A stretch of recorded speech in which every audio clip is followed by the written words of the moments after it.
Salut les amis, on se retrouve pour une nouvelle vidéo sur l'univers de Seven Deadly Sins. Cette semaine, nous allons parler du dernier des 7 péchés capitaux à nous avoir été révélés, Escanor. Représentant le lion de l'orgueil, Escanor est un personnage déroutant par ses deux apparences totalement différentes entre le jour et la nuit. Même si son apparition dans l'histoire est courte comparée aux autres membres du groupe, Escanor a su laisser une trace et est devenu le personnage favori de nombreux fans, dont moi-même. Voyons ensemble 5 choses à savoir sur Escanor. Son histoire. Escanor est né 40 ans plus tôt dans le royaume de Castellio. Petit, son frère Daemon le frappait car il était très collant avec ses parents.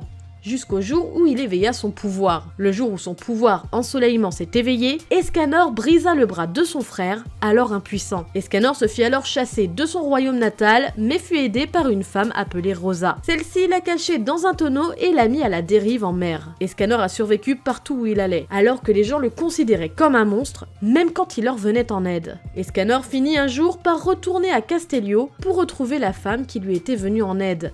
Seulement, sur place, il ne trouva que des ruines, sans âme qui vive. Dans son périple, Escanor arriva jusqu'à Lyonesse où il provoqua quelques désagréments après s'être débarrassé d'un monstre qui avait provoqué des émeutes en ville. Plusieurs chevaliers sacrés, dont le grand chevalier sacré Zaratras, ont essayé de l'empêcher de terrifier plus, malgré lui, les habitants de la ville. Tous les chevaliers ont alors été grièvement blessés. C'est à ce moment-là qu'Escanor rencontra Merlin et Meliodas, qui lui ont aussitôt proposé de rejoindre leur groupe, même si la démarche initiale était de le retenir pour arrêter les ravages qu'il produisait sur son passage. Pourtant, Escanor fut tout de même prisonnier au château de Lyonesse et accusé par le royaume d'avoir terrorisé et détruit de nombreux villages et villes, blessant gravement les chevaliers sacrés qui tentaient de le retenir. Le qualifiant comme le péché de l'orgueil, Escanor fut condamné à la flagellation suivie d'une pendaison publique. Escanor, alors sous sa forme nocturne, a essayé de justifier réellement ce qu'il s'était passé, mais n'ayant aucune preuve de ses dires,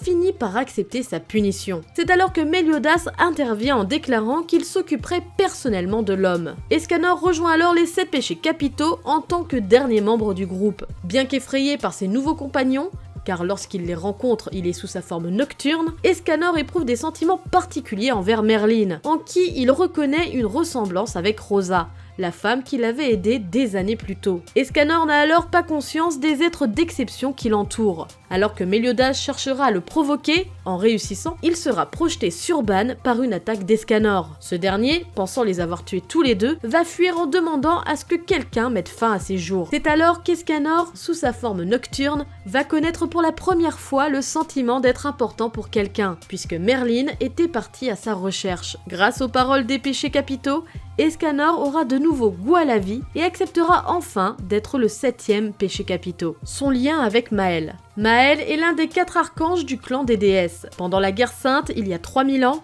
Gauzer, membre des 10 commandements, a reforgé les souvenirs de Maël et de tous les autres, donnant à l'archange une nouvelle identité en tant que membre des 10 commandements et 3e fils du roi démon, sous le nom d'Estarossa. Après être devenu Estarossa, il a perdu sa grâce qui a voyagé pendant 3000 ans jusqu'à trouver l'héritier parfait pour ce pouvoir, Escanor. Lors de son éveil, Maël semblait se soucier quelque peu d'Escanor, déjà par le fait qu'il avait sa grâce et que celle-ci avait attendu une éternité avant de trouver un propriétaire parfait, mais également parce que, alors qu'il était Estarossa, il avait été l'ennemi d'Escanor et l'avait affronté. On ne sait pas exactement comment la grâce de Maël a voyagé et pourquoi. C'est pendant la Nouvelle Guerre Sainte qu'Escanor redonne à Maël son pouvoir Sunshine, lui permettant ainsi d'utiliser de nouveau sa grâce, Soleil. La capacité d'Escanor est celle de la dualité. Sa puissance est au plus bas à minuit, mais à partir de l'aube, son niveau de puissance commence à augmenter régulièrement au fil des heures, jusqu'à être à son maximum à midi. Au cours de son combat avec Galand, son niveau de puissance a augmenté de 5 points chaque seconde et a été mesuré dépassant les 50 000,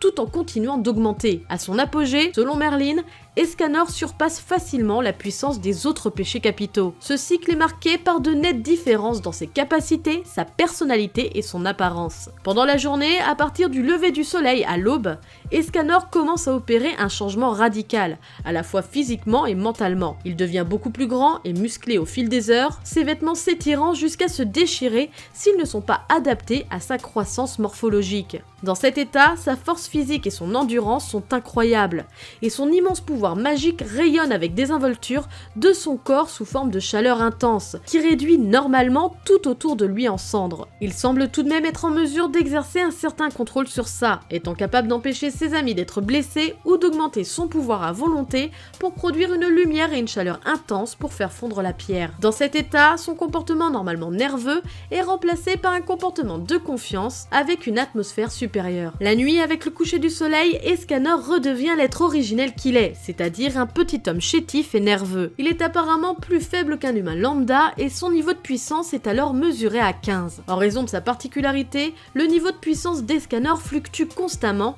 et ne peut pas être mesuré avec précision pendant une période prolongée. Le plus bas enregistré était de 15 pendant la nuit et le plus élevé était de 114 000 peu avant midi. À midi, sa puissance atteint son apogée et est appelée The One, décrit comme étant une incarnation invincible du pouvoir par Merlin. Pendant 1 minute, sous cette forme, il surpasse largement le mode d'assaut de Meliodas, indiqué pour avoir un niveau de puissance de 142 000. Manier les limites du pouvoir de The One met le corps d'Escanor à rude épreuve, le neutralisant pendant un certain temps en raison des années de pouvoir magique économisées au point de presque le faire mourir. En fin de compte, en l'utilisant, Escanor endommage plus sa santé que sa cible à pleine puissance. Capacité. Escanor a été décrit comme le membre le plus fort des 7 péchés capitaux, car lors de son combat avec Galand et Melascula, 2 des 10 commandements, il lui a été facile de les vaincre lorsque le soleil a commencé à se lever, alors que Ban et Jericho ne pouvaient rien faire contre eux. La puissance d'Escanor est considérée comme monstrueuse,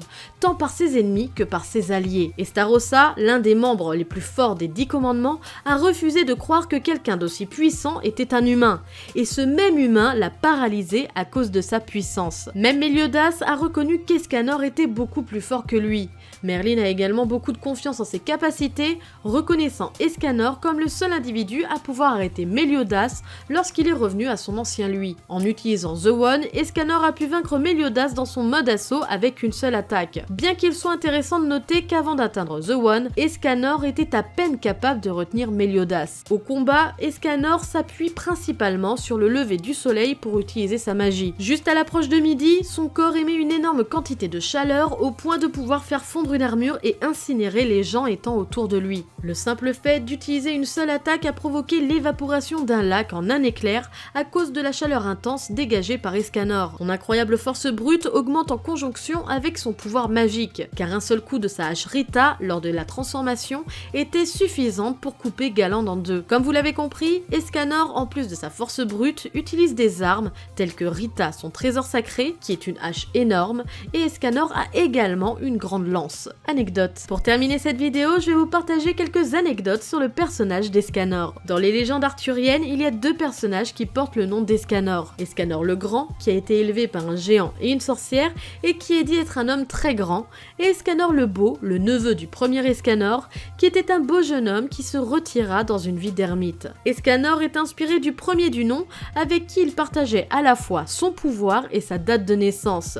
Le premier du nom devenait plus fort jusqu'à midi lorsque sa force a commencé à diminuer et a finalement été vaincu par Sir Gawain. De tous les péchés capitaux, Escanor est à la fois le plus jeune et le plus vieux. Le plus jeune parce qu'il n'a que 40 ans comparé aux autres qui ont dépassé la centaine d'années. Le plus vieux parce que physiquement, il est le plus âgé. Tous les autres ont des apparences d'enfants ou de jeunes adultes, comme Merlin qui est le physique d'une femme de 30 ans. Ce 5 choses à savoir sur Escanor se termine, j'espère qu'il vous aura plu. N'hésitez pas comme d'habitude à nous le dire par commentaire. N'hésitez pas également à liker et à partager la vidéo, ça nous fait toujours super plaisir. Et également à vous abonner à la chaîne si vous ne l'êtes pas encore. Sur ce, moi je vous laisse à la prochaine. Tchuss!